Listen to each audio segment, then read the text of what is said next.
Welcome back, ladies and gents. Welcome back. Welcome back to the channel. As always, subscribe, hit the like button, hit the Patreon page up. Let's get a community of like-minded music lovers together. Let's get a conversation started. Now today I want to talk about Eric Gales' new album called Crown. Now if you haven't heard of Eric, he is a prodigy of sorts. This is a guy that started playing guitar when he was 3 or 4 years old, and is somewhat of an underground blues hero. This is a guitar player's guitar player. When guitar players mention who their favorite guys are, this guy always comes up in the conversation. He is one of the most dynamic guitar players that's out there today. I think he's based in Memphis right now, but if you haven't heard this guy, I suggest that you do it. So let's talk about his influence a little bit. Now, to get into his influences, when you listen to him, you're going to hear a broad spectrum of players. You will hear Joe Bonamassa, who is on his new album. We'll talk about that. You're going to hear Eric Johnson. You're going to hear Stevie Ray Vaughan. You're going to hear Eric Clapton. You're going to hear Jimi Hendrix. You're going to hear Albert Collins. You're going to hear all the great blues guys.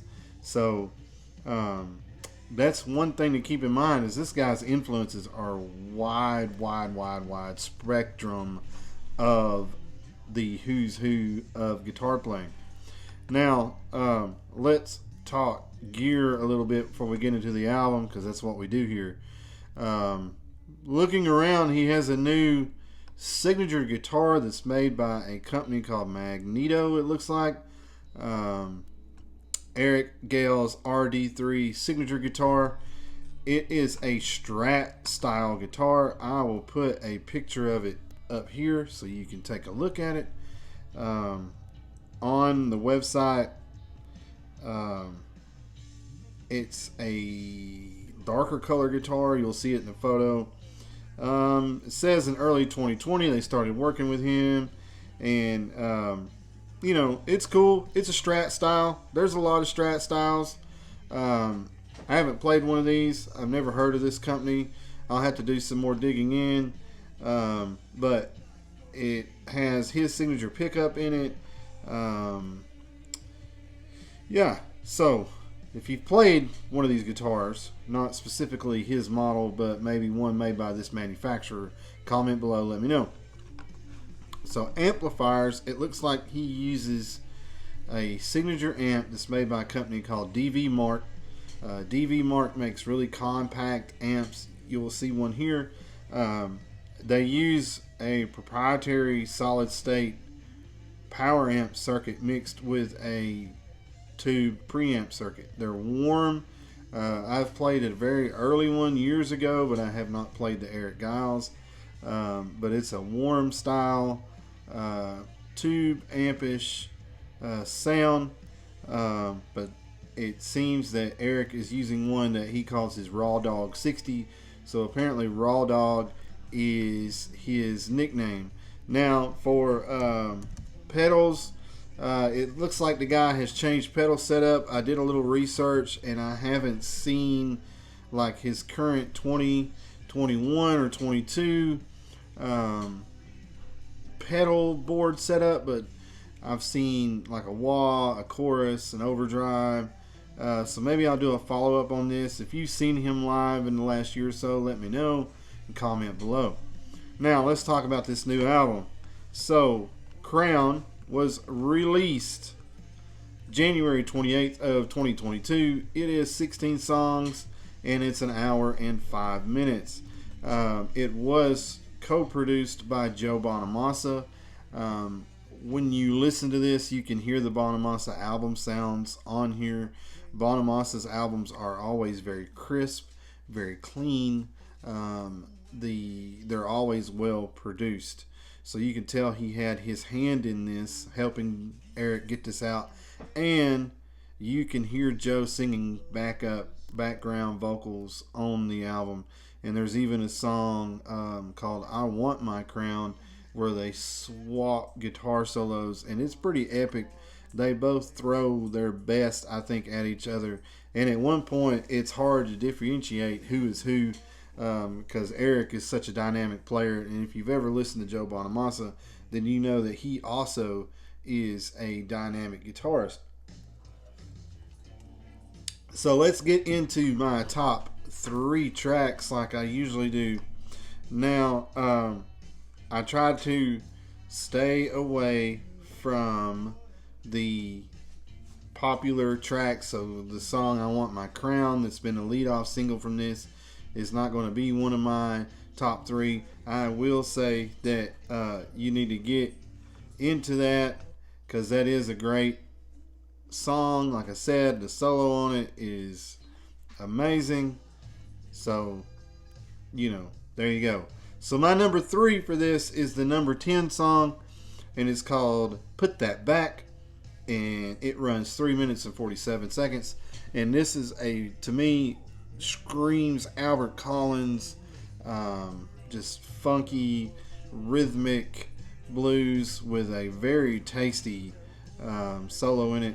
And like I said, it screams Albert Collins to me.